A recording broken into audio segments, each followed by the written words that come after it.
សន្តិភាពចូលកាត់មានដល់ប្រទេសកម្ពុជាទាំងមូល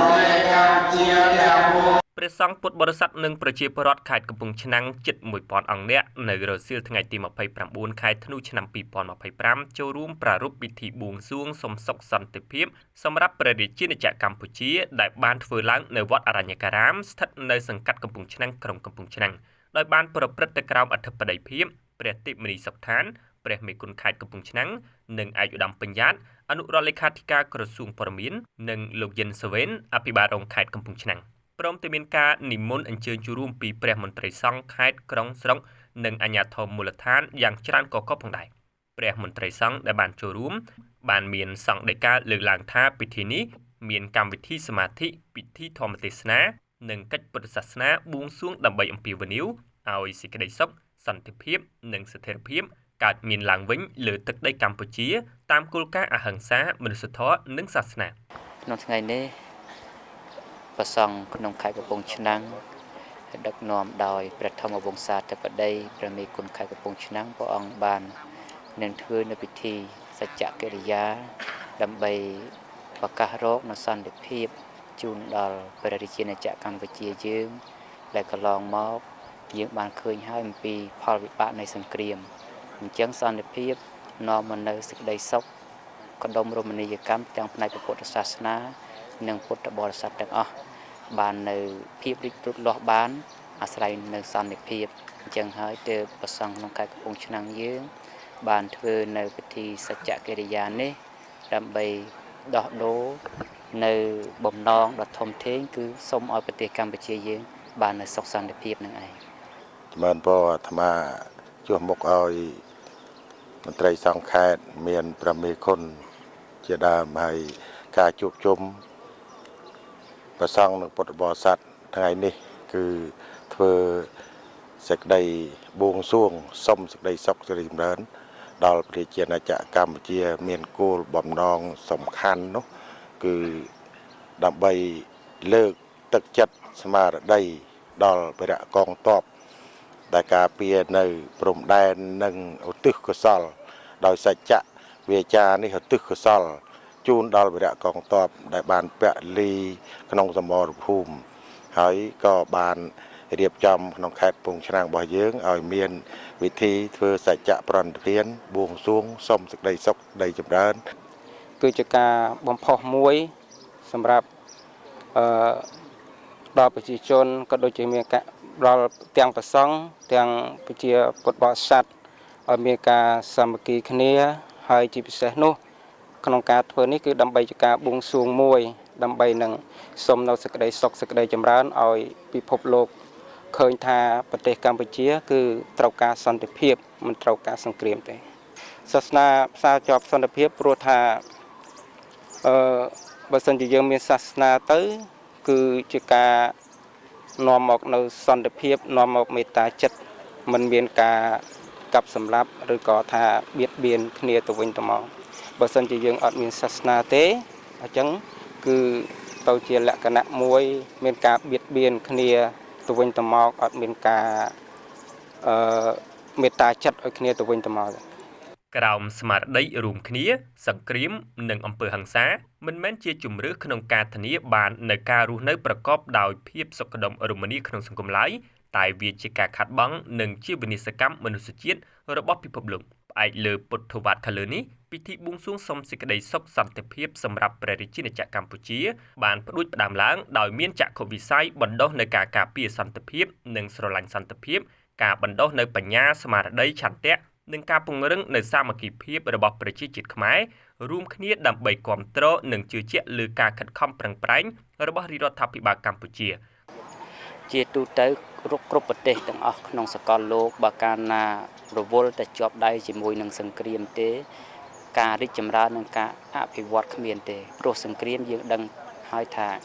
រាល់វិបត្តិនៃសង្គ្រាមតែបន្សល់នៅស្ត្រីមេម៉ាយកុមារកំព្រាជនគ្មានទីជម្រកការភៀសខ្លួនរបស់ជនភៀសសឹកការបំផ្លិចបំផ្លាញនៅហេដ្ឋារចនាសម្ព័ន្ធស៊ីវិលដតីដ៏ច្រើនទៀតនេះជាគ្រោះមហន្តរាយរបស់សង្គ្រាមអញ្ចឹង ដែលរដ្ឋាភិបាលខ្មែរយើងប្រកាន់យកគោលជំហរគឺការបានមកវិញនៅសន្តិភាពនេះគឺជាគោលជំហរមួយដែលនាំឲ្យប្រទេសជាតិយើងមានឱកាសក្នុងការពង្រីកខ្លួនគឺសេដ្ឋកិច្ចនិងការអភិវឌ្ឍដទៃផ្សេងទៀតតាមគោលនយោបាយដែលមិនមានសង្គ្រាមនេះការដែលដឹកនាំរបស់រដ្ឋាភិបាលមានប្រមុខដឹកនាំគឺសម្ដេចមហាបវរធិបតីលោកប្រកាន់យកគោលជំហរដែលនាំមកនៅសន្តិភាពជូនដល់ប្រទេសកម្ពុជាអញ្ចឹងទោះនៅក្នុងកលៈទេសៈណាក៏ដោយខ្ញុំគណៈអាត្មាភាពអំពាវនាវឲ្យប្រជាពលរដ្ឋបរិស័ទទាំងអស់ជាពិសេសខេមរៈជនទូទាំងសកលដែលរស់នៅក្នុងប្រទេសនិងក្រៅប្រទេសក្តីត្រូវតែជឿជាក់ថាមានតែការនាំមកនៅសន្តិភាពជូនដល់ប្រទេសជាតិទេទើបប្រទេសជាតិយើងអាចរីកខ្លួនស្មើមុខស្មើមាត់លើឆាកអន្តរជាតិបានមានតែការដែលធ្វើខ្លួនយើងឲ្យមានសន្តិភាពទេទើបយើងមានឱកាសក្នុងការអភិវឌ្ឍខ្លួនឲ្យទៅតាមទាន់នៅពិភពលោកមួយដែលកំពុងតែប្រកួតប្រជែងគ្នាដោយសេដ្ឋកិច្ចកត្តាផ្សេងជាច្រើនអញ្ចឹងកាលដែលរដ្ឋាភិបាលប្រកាន់យកនៅគោលជំហរបញ្ចប់សង្គ្រាមនេះគឺជាគោលការណ៍មួយដ៏ត្រឹមត្រូវហើយដែលនាំមកនៅសុខដុមរមណីយកម្មទាំងពុទ្ធសាសនិកក៏ដូចជាប្រជាពលរដ្ឋទូទាំងប្រទេសផងដែរសូមឲ្យខេមរៈជនទាំងក្នុងនិងក្រៅប្រទេសប្រកាន់យកនៅគោលជំហរមួយយ៉ាងគឺថាកម្ពុជាមិនចង់បាននៅសង្គ្រាមកម្ពុជាត្រូវតែជៀសឲ្យផុតពីសង្គ្រាមអញ្ចឹងក្នុងហេតុណាក៏ដោយមិនថាកាយវិចារចិត្តយើងត្រូវតែនិយាយឲ្យឆ្ងាយពីសង្គ្រាមមិនត្រូវញុះញង់មិនត្រូវបង្កហេតុផលណាមួយដែលធ្វើឲ្យខ្លួនយើងជាម្ចាស់ជាចំណាយក្នុងការដុតនៅភ្លើងសង្គ្រាមនេះឲ្យឆាប់ឆេះម្ដងទៀតខ្ញុំគណៈអាត្មាភាពអំពាវនាវហើយអំពាវនាវទៀតសូមឲ្យប្រជាពុទ្ធបរិស័ទទាំងអស់ព្យាយាមអត់ធ្មត់ឲ្យខ្ពស់ក្នុងការរក្សាឲ្យបាននៅស្ថិរភាពសុខសុវត្ថិភាពដើម្បីជាគ្រឹះជាគោលការណ៍ក្នុងការអភិវឌ្ឍរបស់ប្រទេសជាតិយើងក៏ដូចជាការវាសចាកអំពីការបំផ្លិចបំផ្លាញនិងគ្រោះមហន្តរាយដ៏ធំរបស់សង្គ្រាមជាចុងបញ្ចប់ខ្ញុំគណៈអាត្មាភាពសូមឲ្យប្រជាពុទ្ធបរិស័ទទាំងអស់ត្រូវតែជឿជាក់លើការដឹកនាំរបស់រដ្ឋាភិបាលនិងមានសេចក្តីអត់ធ្មត់ឲ្យខ្ពស់បំផុតដើម្បីធ្វើឲ្យប្រទេសកម្ពុជាយើងជៀសផុតអំពីសង្គ្រាមនិងផលបំផ្លិចបំផ្លាញនៃសង្គ្រាមគោលបំណងមួយទៀតគឺជឿជាក់លើរាជរដ្ឋាភិបាលដែលបានមានទំនុកចិត្តយ៉ាងខ្លាំងបំផុតសូមឲ្យប្រជាពុទ្ធបរិស័ទទាំងអស់ដែលនៅក្នុងខេត្តក្តីនៅក្នុងប្រជាជាតិកម្ពុជាទាំងមូលជឿជាក់លើរាជរដ្ឋាភិបាលហើយជឿជាក់លើសន្តិភាពមានសន្តិភាពទើបយើងមានថ្ងៃនេះបានធ្វើថ្ងៃនេះសារការប្រឹងប្រែងដឹកនាំរបស់រាជរដ្ឋាភិបាលកម្ពុជាក្នុងន័យនេះការធ្វើពិធីបុណ្យនេះគឺដើម្បីឲ្យប្រជាជនកម្ពុជាទាំងអស់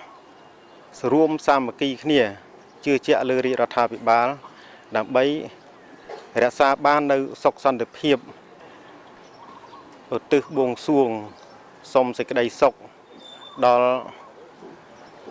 ប្រជាពុទ្ធបរិស័ទទាំងក្រហមទាំងបព្វជិតទូទាំងប្រជាជាតិកម្ពុជាឲ្យមានសេចក្តីសុខចម្រើននិងដើម្បីជាការរំងាប់ផ្សារភ្ជាប់នៅទឹកចិត្តប្រជាជនទាំងព្រះរាជាណាចក្រកម្ពុជានិងព្រះរាជាណាចក្រថៃឲ្យរក្សាបាននៅ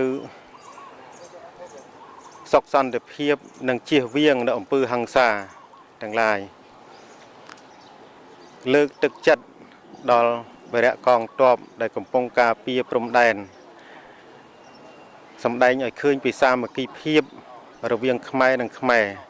ទាំងប្រសង់ទាំងក្រហមសូមអំពាវនាវដល់ប្រជាពុទ្ធបរិស័ទទាំងអស់សូមជឿជាក់លើរាជរដ្ឋាភិបាលកម្ពុជាដែលដឹកនាំដោយសម្ដេចមហាបវរធិបតីនាយករដ្ឋមន្ត្រីនៃប្រជាជាតិកម្ពុជារបស់យើងធម៌អហិង្សាមនុស្សធម៌និងសកលភាពសាសនាគោរពដឹងគុណដល់វីរៈយុទ្ធជន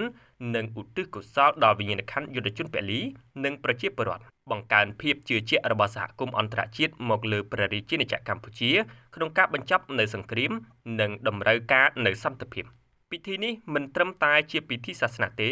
ប៉ុន្តែជាសារសង្គមនិងមនុស្សធម៌ដ៏ច្បាស់លាស់បញ្ជាក់ថាប្រជាជនខ្មែរចង់បានសន្តិភាព ត្រូវការសន្តិភាពនិងគាំទ្រដំណោះស្រាយសន្តិវិធីតាមរយៈការទូតកិច្ចសន្ទនានិងច្បាប់អន្តរជាតិដើម្បីការពារជីវិតប្រជាជននិងធានាអនាគតជាតិប្រកបដោយសុខសាន្ត